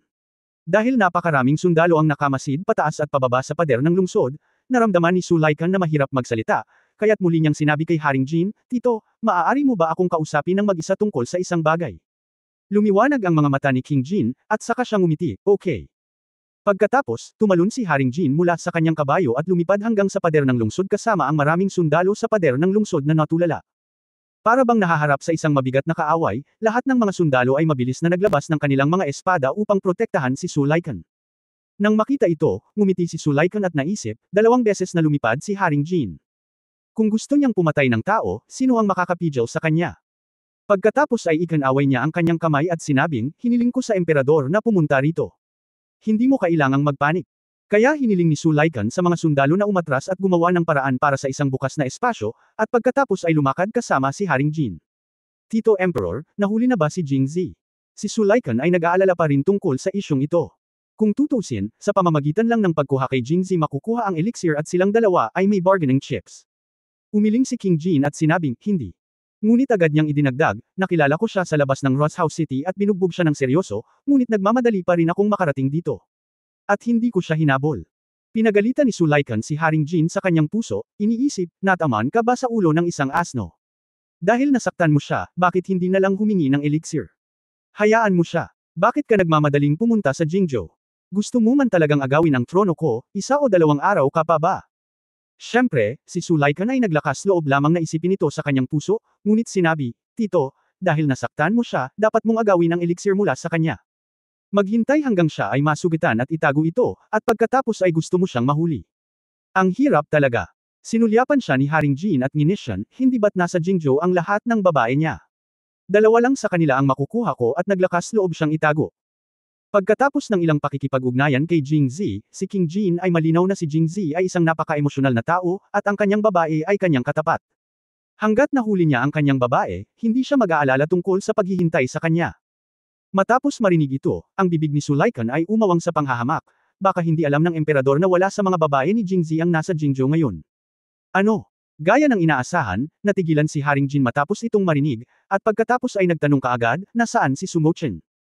Hindi pa rin komportable si Sulaikan nang marinig niya ang pagtawag ni Haring Jin sa pangalan ni Sumochen. Kahit napatayin niya ang kanyang ama at agawin ang kapangyarihan, sa kanyang puso, si Sumochen ay palaging siya. Ang kanyang nakababatang kapatid na babae, ito ang dahilan kung bakit pagkatapos niyang magtagumpay sa trono, sinabi ni Sumochen na pupunta siya sa Jiangling, at agad niya itong binitawan. Sa katunayan, hindi niya namamalayan, naramdaman niya na kung mananatili si Sumochen sa Jingzhou, maaga o huli ay masasangkot siya sa vortex ng pagsasabwatan, kaya mas mabuting hayaan siyang umalis ng maaga. Ngunit ngayong ibinuka ni Haring Jin ang kanyang bibig para tanungin siya, medyo nagpapasalamat si Sulaikan na siya ay nagkaroon ng foresight. Mu Chen, ilang araw na ang nakalipas, sinabi niyang lalabas siya ng Jingzhou para magpahinga. Paano ang babaeng iyon mula sa pamilya Yu? Nasaan si Zhu Xining? Wala na rin ba ang ibang mga babae mula sa Jingzi? Malamig na tanong ni King Jin. Hindi natarante si Sulaikan at mahinahong sinabi, Uncle Emperor, mula nang mamatay ang aking ama at ang balita ng iyong paghihimagsik ay nagmula sa Jingxi, ang mga tao sa Jingzhou City ay matagal nang nataranta, at si Jingzi ay nasa Jiangling noong mga oras na iyon. Naiintindihan ng kanyang mga babae na mag-alala tungkol sa kanya. Sa oras na nalaman ko, nakalayag na sila patimog, at wala na. Ibinuka ni Sulaikan ang kanyang mga kamay, ipinahayag ang kanyang kawalan ng kakayahan. Sa pagkakataong ito ay hindi na nagsalita si Haring Jin, ngunit malamig na tumingin kay Sulaikan. Halatang-halata ang pagkasuklam sa kanyang mga mata, at nanunuya siya sa kanyang puso. Sa gayong pag-iisip, gaano kakalakas loob na maging emperador. Matapos magkaroon ng ideyang ito, wala nang masyadong mental pressure si King Jin na palitan siya. Tila maaari siyang maging emperador ng Angwo, ngunit talagang ginagawa niya ito para sa kapakanan ng mga tao ng Angwo. Sa pag-iisip nito, lumingon si Haring Jin at nakitang kinakabahan ang mga sundalo sa kanilang direksyon, ngunit napakalayo pa rin nila. Muling ngumiti si King Jin, at kasabay nito, bahagyang kinuyam niya ang kanyang kamao at nagsimulang mag-ipon ng kanyang lakas. Sa katunayan, pabayaan si Sulaikan na nagpa-atret sa mga sundalo, si Haring Jin ay nangahas na patayin si Sulaikan kahit sa harap ng ibang mga sundalo. Pagkatapos ng lahat, mula sa sandaling nagpasya siyang magrebelde sa Jinxi, nang ahas siyang maging kaaway ng mundo. Ano ang ibig sabihin ng pagpatay kay Sulaikan? At saka, hanggat napatay si Sulaikan, paano kung tumutol ang mga sundalong ito? Ang kanyang hukbo ay nasa labas ng lungsod, at sinumang manggahas na sumuway sa kanya ay ipapadala sa langit. Sa pag-iisip nito, nagsimulang mag-ipon ng lakas ang mga kamay ni King Jin, at handa siyang salakayin si Sulaikan sa susunod na sandali. Gayunpaman, hindi na maalaya ni Sulaikan, na isang hakbang lang ang layo kay King Jin, na malapit na ang kanyang wakas.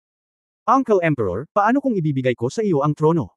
Ganap na na-charge ni Prince Jin ang kanyang kamay at hahampasin na sana si Sulaikan sa ulo sa susunod na sandali. Bigla niyang ibinaba ang kanyang kamay, at ang nakalap na lakas ay nawala rin sa sandaling ito. Inikat niya ang kanyang ulo at gulat na tumingin kay Sulaikan. Bagamat matagal nang naramdaman ni King Jin na dapat ay ibinigay na ni Sulaikan ang trono sa kanya, ngunit nang marinig niya itong sabihin ng personal, nakita pa rin ni King Jin na medyo hindi kapani-paniwala. Pagkatapos ng lahat, naranasan na ni Sulaikan ang kagalakan ng pagiging isang emperador, ngunit kakailanganin ng maraming hakbang upang palayain siya. Lakas ng loob. Sa puntong ito, tumingin si Haring Jin kay Sulaikan ng may paghanga, ngunit mahinahon niyang sinabi, "Oh. Paano nagkaroon ng ganoong ideya ang pamangkin ng emperador?" Si Sulaikan ay natural na hindi sapat na tanga para sabihin, "Natatakot akong hindi ko siya payagan. Kung bibigyan kita ng posisyon, mabubugbog ka hanggang mamatay."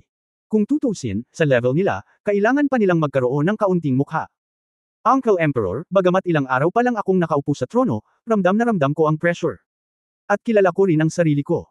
Alam ko na mahirap maging mabuting emperador base sa kakayahan ko lang. Pagkatapos, tumingin muli si Sulaikan kay Haring Jin na may seryosong tingin, ngunit iba ang tiyuhin ng emperador. Ang tiyuhin ng emperador ay may malaking ambisyon. Noong nasa poder ang kanyang ama, madalas niyang pinupuri ang tiyuhin ng emperador, na sinasabi na sa ambisyon at istruktura ng emperador, anuman ang mangyari maging ito man ay maging namumuno sa isang panig ng mundo, ito ay magiging mas angkop para sa isang panig o mamamahala sa mundo. Para sa akin, ang emperador, ay ibigay ito sa tiyuhin ng emperador.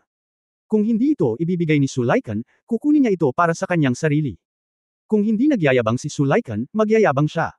Ngunit ngayon na paulit-ulit na pinupuri siya ni Sulaikan, si Haring Jin mismo ay nakaramdam ng kaunting kahihiyan, at hindi na siya makapagmayabang pa sa oras na ito, tila masyadong walang kwenta, kaya kailangan niyang magpakumbaba.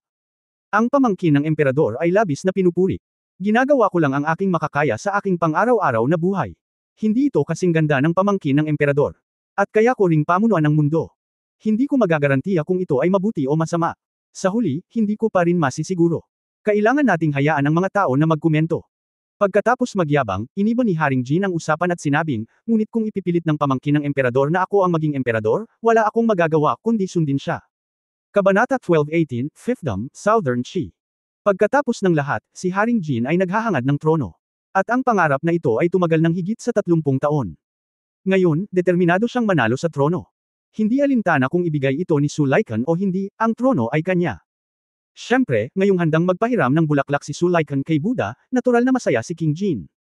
Kung ihahambing sa mga sumasalakay na tropa mula sa labas ng lungsod, ang ganitong uri ng mapayapang pagbawi ang pinakamagandang resulta. Siya ay magiging emperador sa kalaunan.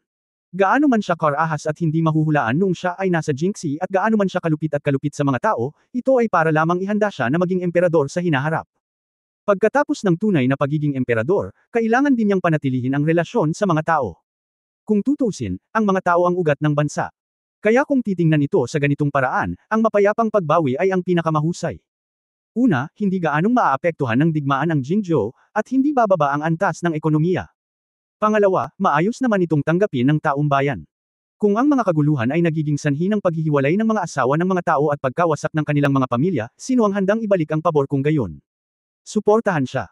Kaya tumingin si Haring Jin kay Sulaikan, makikita sa kanyang mga mata na hindi na siya mapagpakumbaba sa trono. Saglit ding natigilan si Sulaikan, sa pag-aakalang determinado si Haring Jin na nakawin ang kanyang posisyon, kahit na nasa harapan niya, hindi siya makikialam dito. Mula sa puntong ito, ginawa niya ang tamang hakbang. Okay, pagkatapos ay ibibigay ko ang trono sa iyong tiyuhin. Sa puntong ito, biglang iniba ni Sulaikan ang usapan at nagsabi, Tito, alam mo ba na ang Silver Thread Army ng Southern Qi ay nasa labas ng pader ng silangang lungsod sa oras na ito? Oh, Southern Qi ang Silver Thread Army ay nasa labas lang ng lungsod. Mahinahong sabi ni King Jin na parang walang alam pero para siyang salamin sa puso. Pagkatapos ng lahat, napag-usapan na niya ito sa ikatlong prinsipe ng Nanxi. Ang dahilan kung bakit hindi na-withdraw ang tropa ay dahil din sa kanya. Tumango si Sulaikan at nagsabi, Oo. Ayon sa dati nating plano, nagpadala sila ng mga tropa para magkunwaring pag-atake, at pagkatapos ay hinikayat ko ang aking ama at si Yugwogong palabas ng lungsod at pinatay silang dalawa. Kapag ang sitwasyon sa Angguo ay naging matatag sa hinaharap, maaari kong kunin si Jiang Ling ibigay na lang ito sa kanila. Ngunit ngayon itong mga Southern Qiyingxi na tropa na ito ay talagang kakaiba sa kanilang orihinal na mga plano.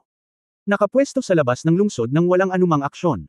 Pagkatapos, nang marinig ito, napangisi si Haring Jin sa kanyang puso. Pinapagalitan si Sulaikan bilang isang tanga, iniisip na magagawa mo ang mga bagay tulad ng pakikipagsabuatan sa mga dayuhang bansa upang patayin ang kanyang ama, paano ka mapagkakatiwalaan ni Nanxi? At bigla niyang isinuko ang Jiangling, ang pinakamaunlad na lungsod sa Angguo. Alam mo, ang katayuan ni Jiangling sa Angguo ay hindi nangangahulugang mas mahina kaysa sa Jingzhou. Hindi lamang ipinagmamalaki ng Jiangling ang mga lungsod ng Angguo sa mga tuntunin ng ekonomiya, ngunit nangunguna rin sa mundo sa mga tuntunin ng kultura. Ito ang may pinakamaraming iskolar doon. Kung nais nitong maging tanyag sa kasaysayan o maging kahihiyan sa loob ng libu-libong taon, ang lahat ay umaasa sa mga panulat sa mga kamay ng mga lalaking ito ng mga sulat. Ibinigay ni Sulaikan si Jiangling nang hindi man lang ito iniisip. Kahit na ang hari ng Jin ay hindi dumating upang agawin ang trono ngayon, batay dito lamang, ang mga tao ng Angguo ay magre-rebelde laban sa kanya noon.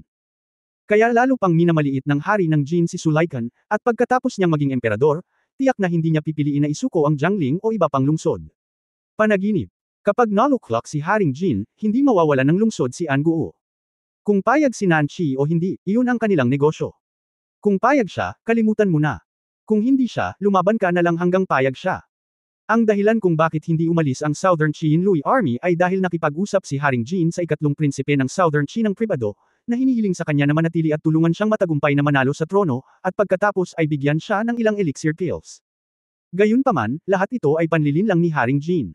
Ang paraan ng paghawak ng ikatlong prinsipe ng Southern Qi sa mga usapin ay dahil si Prinsipe Jin ay may pinakamaliit na kahulugan ng kontrata. Ngayong nakuha na niya ang trono, hindi na niya matutupad ang dati niyang pangako. Talaga, walang aksyon. Pagkatapos ay maaari tayong pumunta at tingnan. Kung gusto nilang umalis, pagkatapos ay paalisin sila. Kung hindi sila umalis, pagkatapos ay talunin sila hanggang sa umalis sila. Sumigaw si King Jin, nangingibabaw, habang nakatingin sa kanya, biglang nakaramdam si Sulaikan ng kaunti.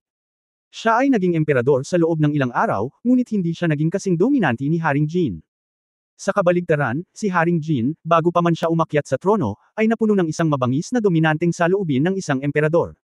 Tumango si Sulaikan at nagsabi, Tiyo, may mga alingawngaw sa lungsod na nagrebelde ka sa Jingxi at pinangunahan mo ang mga rebelde sa Jingzhou. Kung bigla akong magbibigay daan sa iyo, hindi may iwasang magtaka ang mga tao kung pinilit mo ba ako, o kung ang rebellion ang pumalit. Humph, wala akong pakialam. Ngumisi si King Jin. Alam kong walang pakialam ang emperor, ngunit kung ang mga tao ay may sama ng loob sa emperador, hindi niya may iwasang mapangasiwaan ito sa hinaharap. Kaya mas mabuting ibalita na ang emperador ay nagmula sa Jingxi hindi para magrebelde, ngunit dahil narinig niya ang tungkol sa pagkubkob sa Southern Qi. Kaya lalo kong pinangunahan ang mga tropa upang labanan ang mga tropa at tiyuhin ng emperador ng lungsod. Yinlu Army, iaanunsyo ko sa oras na iyon na ang tiyuhin ng emperador ay parehong matalino at matapang, at nakagawa ng mga dakilang tagumpay sa pagtataboy sa Southern Qi Yinlu Army. Matapos pakinggan ang mga salita ni Sulaikan, inilibot ni Haring Jin ang kanyang mga mata ngunit hindi nagsalita, lihim na iniisip na ito ay isang magandang ideya. Bagamat sinabi niyang wala siyang pakialam sa iniisip ng mga tao, kapag naging emperador na siya, paanong hindi siya mangangahas? Sa pangalan ng pagrerebelde at pagiging emperador, kahit na siya ay talagang maging emperador sa hinaharap, maaaring hindi ito smooth sailing, kaya para sa kanya, ang panukala ni Sulaikan ay talagang maganda. Okay, pagkatapos ay buburahin ko muna ang mga labi ng Southern Qi Dynasty para sa pamangkin ng emperador. Pagkatapos sabihin iyon, pinaikit ni Haring Jin ang kanyang mga mata at tumingin kay Sulaikan at sinabing, ngunit ang pamangkin ng emperador ay malamang na hindi ganoon ka-simple ang iniisip, tama ba?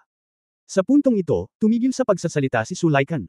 Sa pag-iwas sa mga bawal, direktang sinabi niya, sa totoo lang, tiyuhin, kahit na ilang araw pa lang akong naging emperador, nahulog na ang loob ko sa pakiramdam na ito at hindi ko kayang sumuko. Sa sandaling lumabas ang mga salitang ito, namutla ang mukha ni Prinsipe Jean. Bumaba ka na. Baliw, anong ibig mong sabihin? Adik ka na ba sa pagiging emperador at ayaw mo nang sumuko? So kalokohan lang ang sinabi mo kanina. Niloloko mo ba ako? Naramdaman ni Haring Jean na namamaga ang kanyang mga braso sa kilin. Kung muling sinabi ni Sulaikan ang maling bagay, wala siyang magagawa kundi kumilos. Ngunit pagkatapos ay narinig ko si Sulaikan na nagsabi, Uncle Emperor, kung maaari mong pamunuan ang Western Xinjiang Heavy Cavalry Regiment upang lipulin ang Silver Thread Army, maaari mong makuhang buhay ang ikatlong prinsipe ng Southern Xi, at pagkatapos ay ibibigay ko kaagad ang trono at hahayaan kang umakyat sa trono. Pagkatapos umakyat sa trono ang emperador, maaari mo ba akong bigyan ng titulong prinsipe?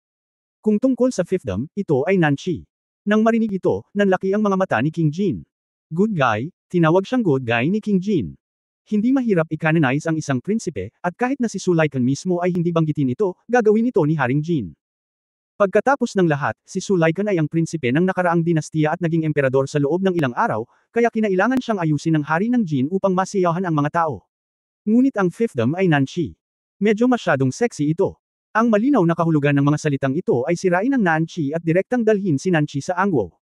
Pagkatapos pag-isipan ito, nagsimulang humanga si Haring Jin kay Sulaikan. Parang after being a prince for so many years, may something pa rin siya. Kabanata 1219 na defensive counterattack. Sumang-ayon si Haring Jin sa mungkahi ni Sulaikan. Napakalaki ng lugar ni Angwo. Kung ang Sulaikan ay nakanonize, paano naman si Sulimin? Dapat din silang i-canonize, at dapat silang i-canonize ng hiwalay para sa kanila. At nasaan ang kanyang pangalawang kapatid, si Haring Yu Sumuheng? Sa simula, ipinangako niya sa kanya na hahatiin niya ang lahat ng Jingxi at Rosao sa kanyang mga teritoryo. Sa pagdaragdag ng Sulaikan at Sulimin, naramdaman ng hari ng Jin na mahahati ang Angwo sa hindi maraming lugar. Para sa isang hari ng isang bansa, paano ito magagawa? At ang panukala ni Sulaikan ay direktang inuri ang Southern Xi, na ang lakas ay maihahambing sa Angwo, at kahit na bahagyang mas malakas kaysa Angwo, sa teritoryo ng Angwo, nakatumbas ng vassal state ng Angwo. Ito ay isang magandang bagay. Pagdating ng panahon, lahat sina Sulaikan at Sulimin ay bibigyan ng kapangyarihan sa Nanchi. Pagkatapos ng lahat, ang lugar sa Nanchi ay sapat na malaki, at kalahati ng fiefdom para sa bawat isa sa kanila ay sapat na. Ang pinakamahalagang bagay ay ang dalawang tao ay hindi lamang maaaring suriin at balansehin ang isa't isa, ngunit kailangan ding magbigay-pugay bawat taon. Ang mahalaga ay ang Nanchi ay nawalan ng napakalakas na kalaban at naging isang tributary ng bansa. Nagsimula na ngayong umasa si Haring Jin sa kanyang gagawin sa hinaharap. Ito ay tungkol sa pagkakaisa sa mundo. Kaya't nakangiti niyang sinabi, napakaganda ng ideya ng pamangkin ng emperador. Ngunit paano ito dapat ipatupad? Sa katunayan, nalampasan na ng hari ng Jin ang Sulaikan at nakipagkasundo kay Qi Junhuang, ang ikatlong prinsipe ng Southern Qi Dynasty, na humiling sa kanya na tulungan siyang salakayin ng Jingzhou ng magkasama. Ang mabilis na pag-agaw sa trono ang dahilan kung bakit hindi umalis ang Silver Thread Army. Ngunit ngayon, direktang tinalikuran ni Haring Jin ang kasunduan at naghahanda na makipagsanib puwersa kay Sulaikan para salakayin ang Southern Qi.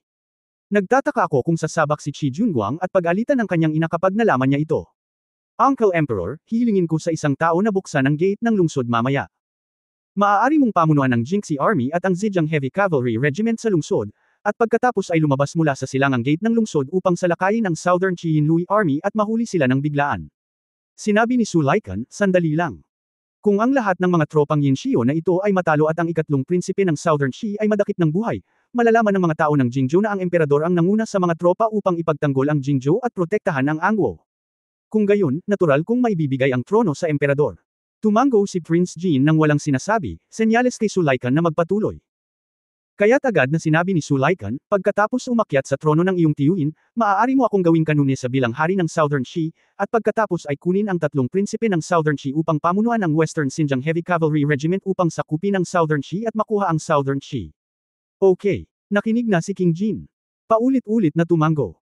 Si King Jin ay labis na nagustuhan ng panukalang ito, at hanggat ang Southern Qi ay nahuli, ang kanyang trono ay magiging mas ligtas, kaya bakit hindi ito gawin? Bilang resulta, mabagal na naglakad pabalik sina Haring Jin at Sulaikan pagkatapos ng talakayan. Sa wakas ay nakahinga ng maluwag ang mga sundalo nang makita nilang maayos ang komunikasyon ng dalawa at walang hidwaan. Sa oras na ito, maraming mga sundalo ang nagtipon sa ilalim ng pader ng lungsod, ngunit ang mga lansangan ay matagal nang walang laman. Natakot ang mga tao sa away, kaya umuwi sila at nagtago ng matagal na panahon. Sa oras na ito, pumunta si Sulaikan sa pader ng lungsod at sumigaw sa ibaba, buksan ang gate ng lungsod. Ang mga sundalong nagbabantay sa lungsod ay nalito at inakala nilang mali ang kanilang narinig. Hindi rin kapanipaniwala ang pakiramdam ng gwardya. Palihim niyang sinulyapan si Haring Jin at Bam Ulong, kamahalan. Ang ibig sabihin ng tingin na iyon ay parang sinasabi, kung kinidnap ka, kaindetan mo lang kami. Medyo naantig si Sulaikan nang makita niya ito. Ngunit muli siyang hinimok, ngayon ang Southern Xiinlu Army ay nasa labas ng East City Wall. Matagal na nitong pinagnanasaan ang Jingzhou at nagnanais na umatake. Matapos marinig ng hari ng Jin ang tungkol dito sa Jingxi, pinamunuan niya ang hukbong Jingxi at nakipag-ugnayan sa Zhejiang Heavy Cavalry Regiment. Tulungan nating labanan ang Southern Xiinlu Army at protektahan si Jing.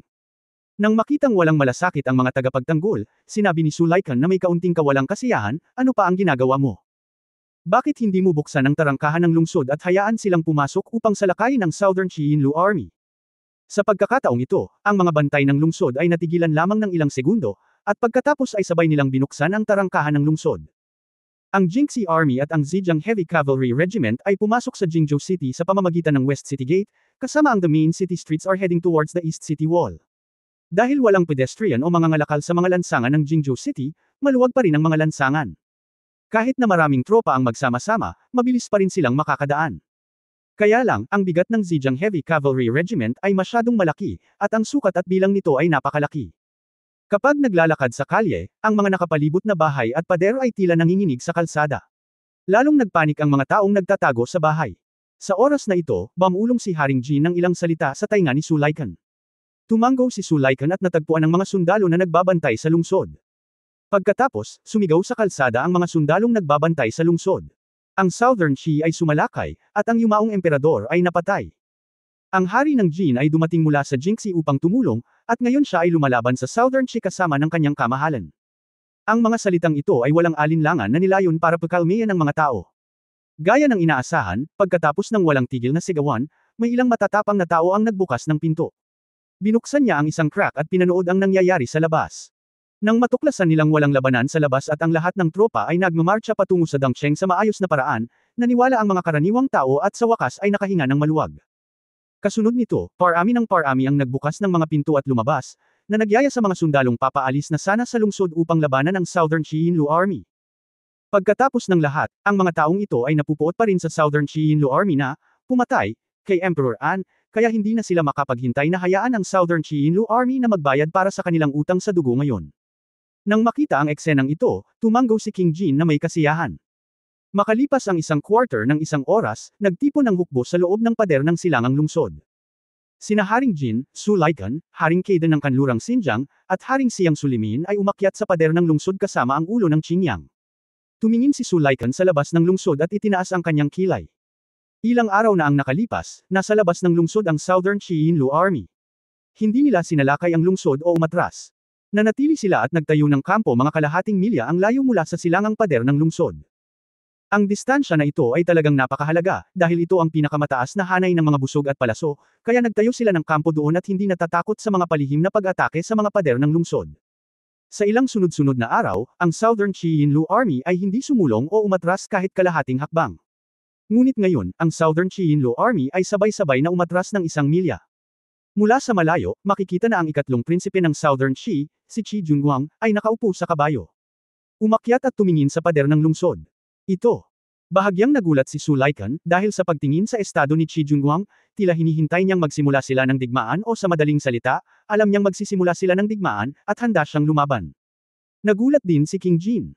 Siya ay orihinal na sumang-ayon kay Qi Junguang na maghintay ng balita mula sa kanya, at pagkatapos ay nagsimulang salakayin ni Qi Junguang ang lungsod. Ang isa sa kanila ay sumalakay sa silangang lungsod, at ang isa naman ay sumalakay sa kanlurang lungsod. Pagdating ng oras, hindi na nakatiis si Sulaikan, kaya kinailangan niyang sumuko ng masunurin at isuko ang trono. Ngunit ngayong hindi na siya nagbigay ng balita kay Sulaikan, bakit siya kumilos ng mag-isa? At ang aksyon na ito ay malinaw na isang defensive counterattack, tama ba? Paano ito nangyayari? Kabanata 1220, Pagpigil sa Silver Thread Army. Tumingin si Sulaikan kay Haring Jin. Tumingin din si King Jin kay Sulaikan. Sa yugtong ito, inakala nilang dalawa na ang isa ay ang nunal. Nang magkita silang dalawa sa pangatlong pagkakataon, bigla nilang sinabi, "Hindi ako. Hindi rin ako." Pagkatapos ay nagkatinginan ang dalawa at sabay na nagsabi, "Mga especially iya." Tumanggaw si King Jin, tumingin sa paligid, "Matakot ka lang." Sa katunayan, maraming bagay na pinaghihinalaan. Kaden, Haring Siyang, o ang pinuno ng Qingyang, o isa sa mga nakapaligid na sundalo.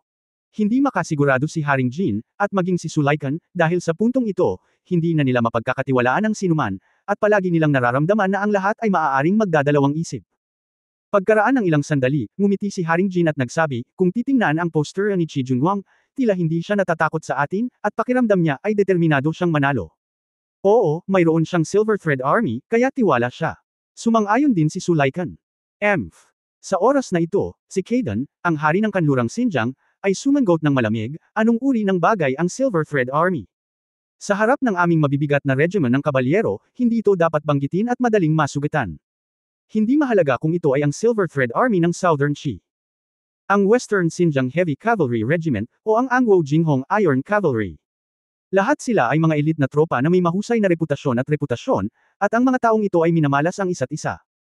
Ang Angwo ay pinaghihiwalay sa pagitan ng Southern Qi at Zhejiang, kaya ang Southern Qi Yinlu Army at ang Western Xinjiang Heavy Cavalry Regiment ay hindi kailanman nakipaglaban sa isa't isa, ngunit hindi nito pinipigilan ang kanilang pagtingin sa isa't isa. Ngayon ang Western Xinjiang Heavy Cavalry Regiment ay may pagkakataon na harapin ang Southern Qi Yinlu Army. Hindi napigilan ni Kaden ang pagkakataon.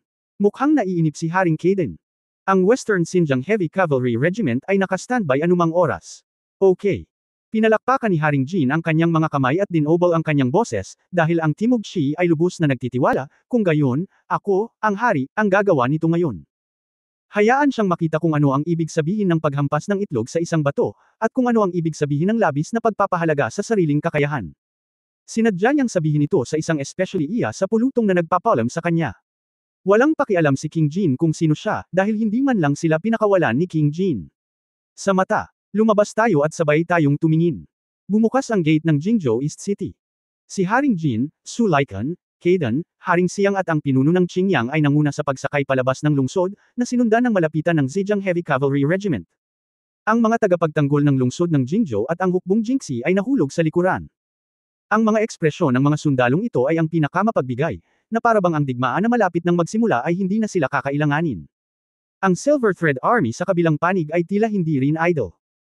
Habang naglalakad pasulong si King Jin at ang iba pa, ang Silver Thread Army ay nag-set up na ng defensive formation, na may mga shield na nakahanay na airtight, at ang nakatayo sa harap ng shield ang mga sundalo ay naglabas ng mga sandata na parang itim na iron cylinders. Nang makita ito, ang hari ng Jin ay ngumiti at nagsabi, maraming bihirang bagay sa Southern Qi. Ang paggamit ng mga bar aisles na bakal bilang sandata ay hindi naririnig. Umalangaw mula sa gilid ang head Xingyang, mas kaunti ang mga mandirigma at light rati sa Southern Qi kaysa sa Angwo. Ngunit maraming mga bihasang manggagawa sa Southern Qi, lalo na ang mga magaling sa paggawa ng iba't ibang kagamitan. Hindi sila dapat maliitin ng hari ng Jin. Totoo ang sinabi ng pinuno ng Qingyang. Ang mga tao sa Southern Qi ay mas praktikal. Binuo nila ang silver thread clothes, ngunit hindi ito minamaliit ng hari ng Jin. Nginitian niya ito. Isa na siyang Grandmaster, na may libu-libong tropa sa likod niya. Nakikipag-ugnayan siya sa isang Southern Qi, kaya paano kung minamaliit niya ang mga ito? Sa oras na ito, ang mga kalasag na nabuo ng Silver Thread Army ng Southern Qi ay naghiwalay, at ang ikatlong prinsipe ng Southern Qi, si Qi Junhuang, ay sumakay, ngunit huminto noong siya ay ilang daang metro pa ang layo mula kay Prince Jin at sa iba pa. Prince Jin, ano ang ibig mong sabihin sa pagdadala ng napakaraming tao dito? Malakas na tanong ni Qi Jun. Nang hindi hinihintay ang tugon ni Haring Jin, direktang sinabi ni Sulaikan, hindi mo ba alam kung ano ang ibig kong sabihin? Kung maglakas loob kang pumunta sa Jingzhou at kumilos ng walang ingat, dapat na handa kang matalo sa amin.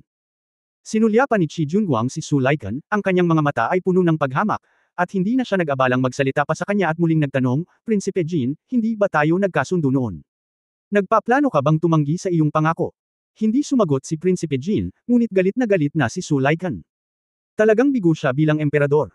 Hindi pa niya naibibigay ang trono kay Prinsipe Jin, ngunit hindi na siya pinansin ng ikatlong prinsipe ng Southern Qi. Hindi man lang siya nilingon. Parang nakilala na niya. Wala nang salita. Napakadaya nito. Sa oras na ito, naramdaman ni Sulaikan na ang panukalang ginawa niya kay King Jin ay masyadong perpekto. Sa halip na maging vassal king sa Angwo at kailangang kontrolin ni King Jin, mas mabuting lumabas at maging vassal king sa Southern Qi. Ang teritoryo ng Southern Qi ay hindi mas maliit kaysa sa teritoryo ng Angwo. Ang pagiging vassal king sa Southern Qi ay talagang hindi gaanong naiiba sa pagiging isang emperador, at hindi mo kailangang makinig sa mga chismi sa korte ni Angwo. Gaano kaganda iyon? Nadama niya na ito ang pinakamahusay na pagpipilian pagkatapos niyang isuko ang trono. At ang pinakamahalaga ngayon ay ang tingin ni Qi Junguanggo sa iba. Kapag natalo ang Southern Qingxi Army, mahuhuli niyang buhay si Qi Junguanghao. Tingnan natin kung ano ang sinasabi niya. Kahit na mahuli si Nanqi sa hinaharap at siya ang maging vassal king, magpapasya siyang huwag patayin si Qi Junguang, ngunit panatilihin siya sa kanyang tabi at hayaan siyang maging aso niya. Ano ang masama sa pagbabalik sa kanyang salita? Lalong nasa sabik si Su Laikan habang iniisip niya ito, at hindi na niya hinayaang makipag-usap pa si Qi Junguang kay King Jin para mabago ang isip ni King Jin. Bumalik ka sa iyong salita. Kung gayon, huwag mong sisihin ang aking mga nasasakupan sa pagiging walang awa. Pagkatapos magsalita ni Qi Junguang, si Haring Jin ay natahimik saglit, at saka humagalpak ng tawa. Napaluha si Su Laikan. He's ruthless. Ikaw lang ba? Are you worthy? Sinulyapan siya ni Qi Junguang at walang sinabi, ngunit tumalikod sa kanyang kabayo at nagtago sa kalasag. Dahil sa pagmamataas ni Qi Junguang, hindi rin komportable si Haring Jin. Lumingon siya para tingnan si Kaden at sinabi, ano sa palagay mo, Haring Kaden? Namula ang mga mata ni Kaden at sinabi niya, syempre, patayin silang lahat. Sa pananaw ni Kaden, si Qi Junguang ay pangatlong prinsipe lamang ng Southern Qi, at ang bilang ng Yinxiu Army sa kabilang panig ay hindi kasing laki ng Western Xinjiang Heavy Cavalry Regiment na dinala niya. Bakit siya baliw? Bukod dito, hindi kailanman tiningnan ni Qi Junguang si Kaden mula sa simula hanggang sa wakas, na nagparamdam sa kanya na siya ay nililigawan. Okay, dahil sinabi na ni Haring Kaden, kung gayon ang susunod na larangan ng digmaan ay may iwan sa iyo. Mahinahong sinabi ni Haring Jin, nang hiram ng tulong kay Zhejiang para mahuli si Qi Junguang, at pagkatapos ay pumunta sa silangan para makuha ang Southern Qi at ang mga puwersa ng Angguo kung ito ay doble ang laki, hindi ba ang Western Territory ay nasa kanyang kamay na? Matapos marinig ni Kaden ang utos ni Haring Jin, diretso niyang iwinagayway ang kanyang kamay. Bawat general ay susunod sa utos. Narito na ang huling general. Ang kasalukuyang general sa kanlurang Xinjiang ay ang nakababatang kapatid ni Kaden na si Kalok, at agad siyang tumayo at sinunod ang utos. Dalhin ang ating Western Xinjiang warrior at talunin ang Silver Thread Army. Hayaang makita ng mga taong ito sa Southern Qi kung ano ang tunay na mandirigma at kung ano ang tunay na sundalo. Oo, kamahalan. Sumang-ayon si Kaluche, at pagkatapos ay sumigaw, lahat ng mabibigat na regiment ng cavalry sa Western Xinjiang, samahan mo ako upang talunin ang Silver Cord Army. Sir, alin ang Silver Cord Army? Gatlang M, gatlang M, gatlang M, gatlang M. End of this chapter. For more updates, click on the notification bell.